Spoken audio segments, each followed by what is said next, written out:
नमस्कार, मैं हूं साक्षी मंगाई। अपने अधिकार का हवाला देकर छलावे के जिस इल्जाम से उत्तराखंड के दोनों पूर्व विधानसभा स्पीकर बचने का प्रयास कर रहे हैं, उस दलील को ही उत्तराखंड के लोग जलील कर रहे हैं। विधानसभा में बैकडोर नियुक्ति पर सवाल उठा रहे हैं कि किसी विधानसभा स्पीकर की मनमानी कानूनी कैसे हो सकती है। यदि हो सकती है और वाकई बिना प्रक्रिया के सरकारी नौकरियां मिलना लीगल है, तो होनहारों के संघर्ष का निष्कर्ष निकलेगा कैसे और कैसा निकलेगा।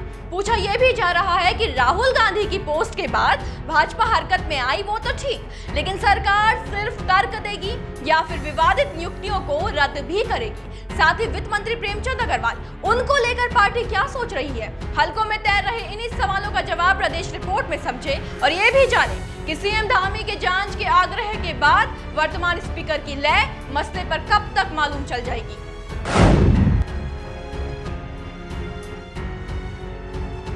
शनिवार को चौथी विधानसभा में हुई भर्तियों की लिस्ट सामने आने के बाद और उस सूची में सीएम पुष्कर सिंह धामी के ओएसडी की पत्नी, विधायक मदन कौशिक के पीआरओ की पत्नी, कैबिनेट मंत्री सतपाल महाराज के पीआरओ और मंत्री रेखा आर्य के पीआरओ के नाम उजागर होने के बाद जो बवाल प्रदेश में मचा, उसने तूल पकड़ लिया। जनता ने सोशल मीडिया पर सरकार के खिलाफ मोर्चा खोल दिया है। राज्य के सर्वोच्च सदन में योग्य युवाओं के स्थान पर सगे संबंधियों की बैकडोर नियुक्तियां, चाहे वो किसी भी वजह से हो, प्रदेश की नजर में वाजिब नहीं है। बल्कि सिर्फ चौथी लिस्ट में हुई गड़बड़ी पर जनता पूर्व स्पीकर प्रेमचंद अग्रवाल को ही नहीं, कांग्रेस सरकार में स्पीकर रहे गोविंद सिंह कुंजवाल को भी सवालों के कटघरे में खड़ा कर रही है। यह अलग बात है कि दोनों के ही जवाबों ने आग में पानी की जगह घी डालने का काम किया है। कैसे, ये जानते हैं। भाजपा सरकार में वर्तमान वित्त मंत्री और पूर्व स्पीकर प्रेमचंद अग्रवाल के कार्यकाल में बड़े मंत्रियों और विधायकों के करीबियों की भर्ती हो जाना राज्य के लोगों ने आड़े हाथों लिया है। जब उनसे पूछा गया कि किस प्रक्रिया के तहत आपने नियुक्तियां की और अपने वित्त मंत्री बनते ही वित्तीय स्वीकृति दे डाली, तो जवाब में अग्रवाल ने भर्तियों को टेम्पररी अरेंजमेंट्स कहा और साथ ही जरूरत पड़ने पर नियुक्तियां करने को बतौर स्पीकर अपना अधिकार बताया। साथ ही ये भी कह डाला कि विधानसभा के गठित होने के बाद से ही ये होता आया है, ऐसे भर्तियां दी जाती है, कोई नई बात नहीं है। यही बात गोविंद सिंह कुंजवाल ने भी दोहराई है। जिन्हें नहीं पता उन्हें बता दें कि कांग्रेस सरकार में गोविंद सिंह कुंजवाल विधानसभा अध्यक्ष थे और उनके कार्यकाल में भी 158 भर्तियां विवादों में आई थी। इसमें उनके बेटे बहू भी शामिल थे, क्योंकि अब जनता उनके खिलाफ भी हमलावर हो गई है।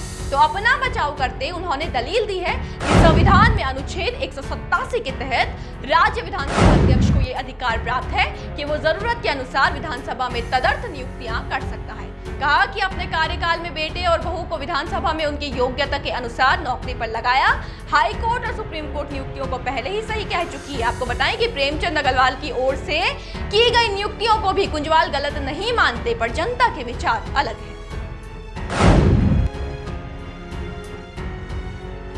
कहां तो छल को विषैला फल समझकर उससे तौबा किया जाना चाहिए था और कहां भ्रष्टाचार को आचार समझकर राजनीतिक दल चटकारे मार रहे हैं। कुछ ऐसी ही जनता की राय है। दोनों के तर्क सुनने के बाद लोगों में गुस्सा फूट पड़ा है, आवाम आक्रोश में है और पूछ रही है कि सरकारी भर्तियां कैसे होनी चाहिए, आधार विज्ञप्ति हो या फिर सियासी युक्ति के तहत नियुक्ति हो जाए। अगर सरकारी भर्तियां इसी प्रकार बिना किसी प्रक्रिया के करवानी है, तो युवा क्या करें? क्या अपनी डिग्री को जला दें या फिर योग्यता सिद्ध करने वाले अपने तमाम दस्तावेज फाड़ दें? इतना ही नहीं, लोग मुख्यमंत्री धामी से अपील कर रहे हैं कि ना सिर्फ अब तक हुई सभी भर्तियों की जांच बैठाई जाए, बल्कि साथ ही वित्त मंत्री प्रेमचंद अग्रवाल को पद से तुरंत हटाया भी जाए। जी हाँ, पूरे मामले में प्रेमचंद अग्रवाल मुख्य भूमिका में है। बड़ी बात यह है कि इस समय अग्रवाल वित्त जैसे अहम विभाग को सरकार में संभाल रहे हैं। फिर फरेब में उनका नाम आने से लोगों के यकीन को गहरा झटका मिला है। जनता में अग्रवाल के इस्तीफे को लेकर जोरों शोरों से मांग गूंज रही है। हालांकि भाजपा ने अपने वित्त मंत्री पर कोई टिप्पणी अब तक नहीं की है, लेकिन शनिवार को पार्टी की ओर से ये जरूर दो टूक संकेत दे दिए गए कि मामले से उनका संबंध नहीं है और न ही अपराधियों से। ऐसे में सियासी फिजाओं में खबरें खुल रही हैं कि हो सकता है प्रेमचंद अग्रवाल वित्त मंत्री के पद से या तो इस्तीफा दे दें या फिर अगर मुद्दा और गहराया तो पार्टी ही कोई एक्शन ले ले। अच्छा, एक एक्शन वैसे सीएम धामी की ओर से जरूर ले लिया गया है। मुख्यमंत्री ने वर्तमान स्पीकर से जांच का अनुरोध कर दिया है। अब कब अध्यक्ष बड़ा कदम उठा सकती है, इस पर आते हैं।